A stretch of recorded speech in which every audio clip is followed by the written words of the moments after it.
kind of along that same vein of like the inversion stuff. I get a lot of it too is like Dave Grohl is another one. He has this sort of personality where he seems like a super bubbly, cool, nice guy, but like he's connected to a lot of like weird stuff.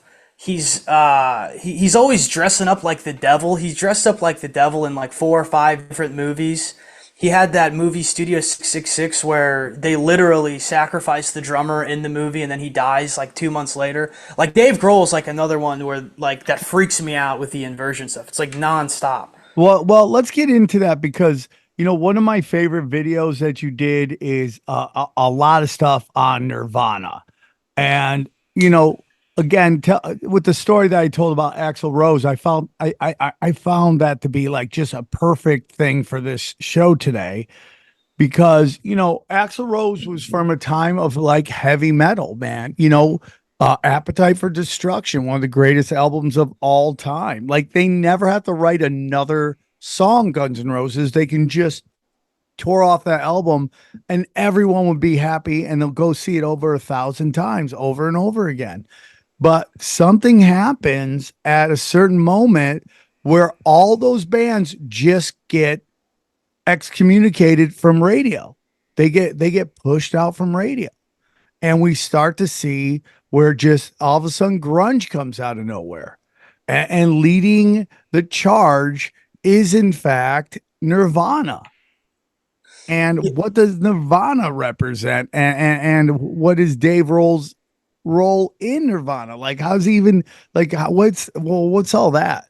So the thing that's weird is the Grateful Dead are directly tied to Nirvana actually. Where so Hank Harrison is Courtney Love's father, and he was the manager of the Grateful Dead while they were the Warlocks. And he wasn't the manager very long. It was like a couple weeks, and that was like people's response was like, "It was only a couple weeks." It's like if you were hanging out with Jeffrey Epstein or you were hanging out with FBI agents for a couple weeks, I would have some questions. So that's 100%. yeah, that's my rebuttal to that. But so Hank Harrison adopted Courtney Love. That's like a kind of important thing for what I'm about to get into. So, Courtney Love comes into the grunge scene or whatever. Nirvana is signed to a small label called Sub Pop Records. They had just released Bleach and they had a different drummer. The drummer leaves. I don't know the exact details on that. And they bring in Dave Grohl. Dave Grohl then, he's obviously becomes a member of Nirvana, but Dave's father was he was Ronald Reagan's speechwriter. He wrote That is speeches for so Reagan. crazy.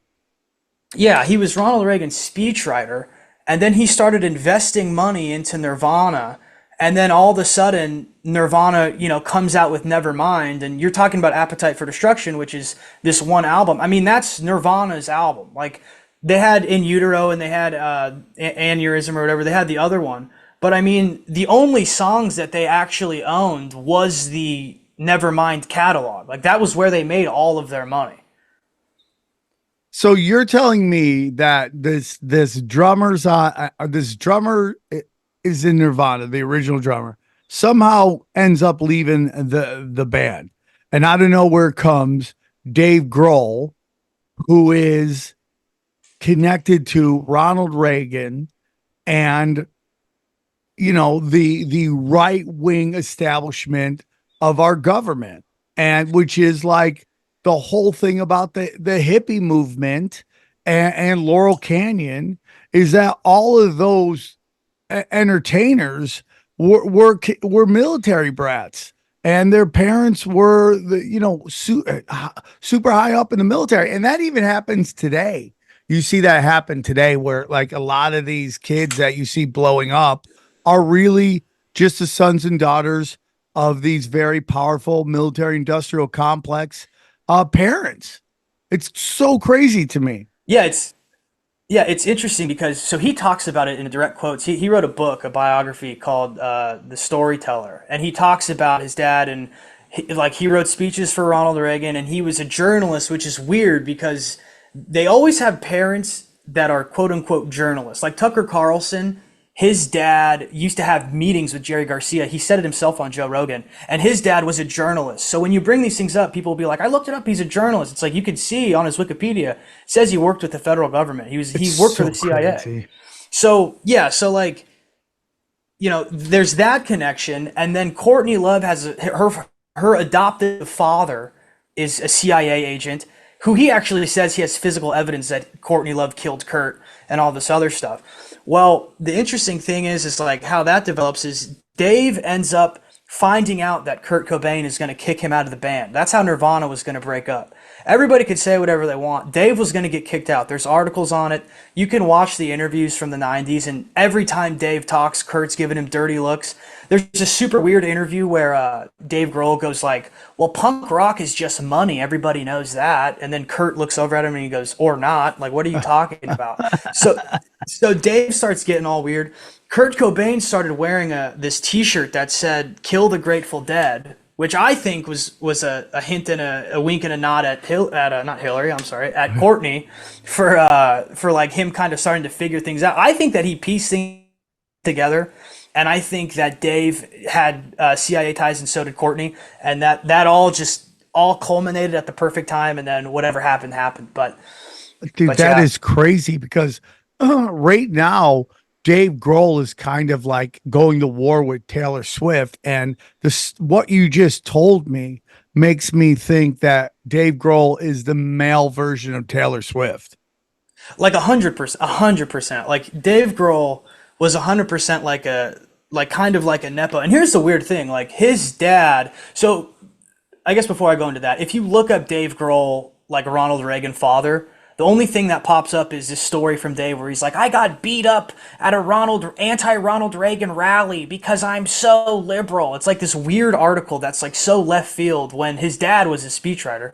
But anyways, there's this That is interview. so crazy, dude. I know I keep saying that, but it is such just a presentation lie. He's presenting it like he went there to Rage Against the Machine when he's literally the child of the machine. No, yeah, and it's like that's an interesting thing too is they create these like fake stories so you get when you Google statements they said that they wrote themselves, it throws you off the course. But the other thing is like Courtney Love did this interview where she's talking about like the Nirvana Inc. credit card that Dave had. And the weird thing is Courtney says that, well, Dave's dad is a stockbroker, and it's like you know that he's not. You're like lying about, like that's a lie. You're telling a lie. Everyone knows his dad wrote for Reagan. Anyways, that was like a weird thing I noticed. But also, she's talking about how Dave bought an Ashton Martin on the Nirvana Inc. credit card. And when I posted that video, everybody was like, no, he's supposed to have a Nirvana Inc. credit card. He's a part of the band. And it's like, no, I get that. That's not the point. The point is so the catalog that they owned of songs, they owned 10% of 12 songs. So all three of them. So Kurt, Dave, and Chris.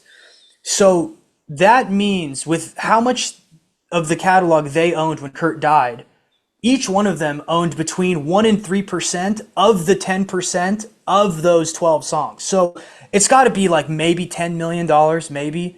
And Dave would have to own between 1 and 3% of that. So he's probably got maybe $1 million on the card, and he's buying $1 million cars with the Nirvana Inc. card. And this is where like my brain goes to, oh, they're laundering money through this band because that's what the entire music industry is anyways. But like that's like how I'm thinking about this whole thing because it's just there's too many things that don't add up. Lifestyles. And so if we study what a lot of people think the whole purpose of grunge was, which was to push pharmaceuticals. We had rock and roll, everyone knew that they were all on coke. They were all doing coke. They were all partying.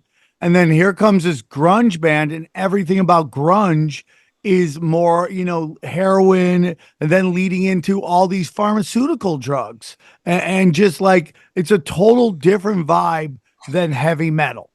And the role that Courtney Love, who, and we not only was her dad a giant, fed, but she, and listen, what she went through is the meat grinder. There a lot of what you could say about Courtney Love, you can say exactly about Marilyn Monroe. They were just used, abused, and they were churned out, and they worked for intelligence agencies. And it's 100% true about Courtney Love. She was sadly uh, forced into child prostitution, and she was used and abused by the people that were supposed to protect her, and she becomes completely like shish kebabbed by it.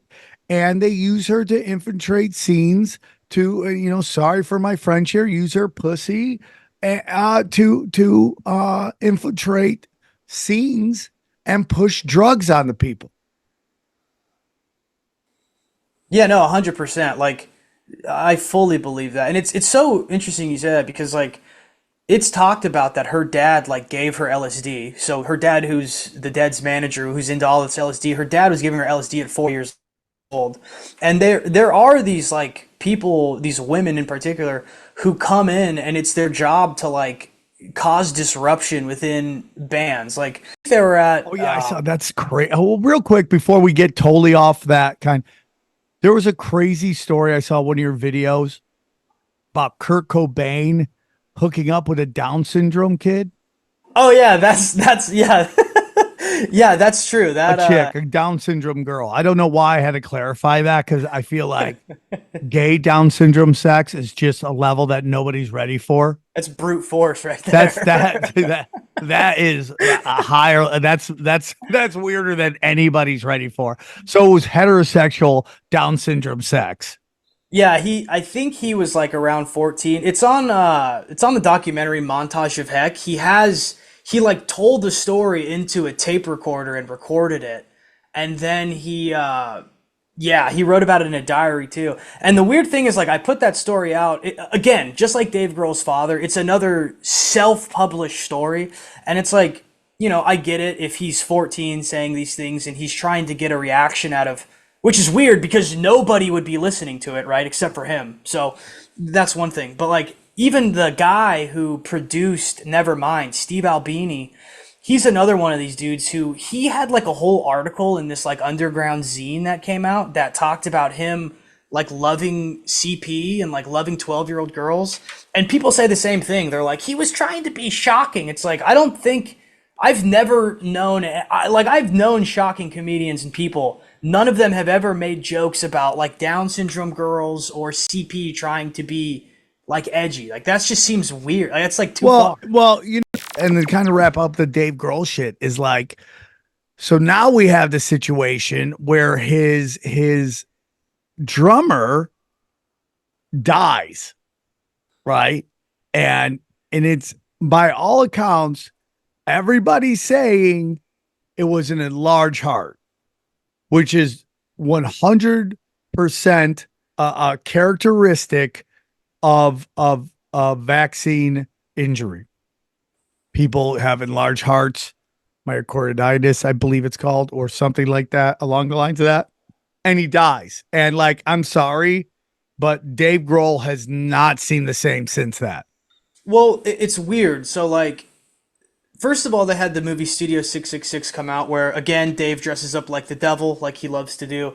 And in the movie they sacrifice the drummer and he dies. And then, a few months later Taylor Hawkins dies of the thing where that Dave Grohl, if you have these weird intentions and you're this kind of person where it just so happens you're always having bandmates die and like there's Two of them, dude. It's so crazy. He has had two die. That's nuts to me. yeah, it's just like I don't know. Like I feel like there you can manifest certain things with your intentions and other stuff like that, but it's just I don't know. It's just really strange. Like the movie coming out and that whole thing is just really odd. I actually had someone DM me who was like, "I have information on the Taylor Hawkins thing. I'm friends with his wife or something. I want to talk to you about it." So I actually have to get back to this. I forgot about that actually until just now. But yeah, because he said she told me that he was like really distraught about a bunch of stuff, and there's more to it. I don't know. I don't know. I'm just saying what I was told, but it's just too convenient. All of these things are too convenient and coincidental.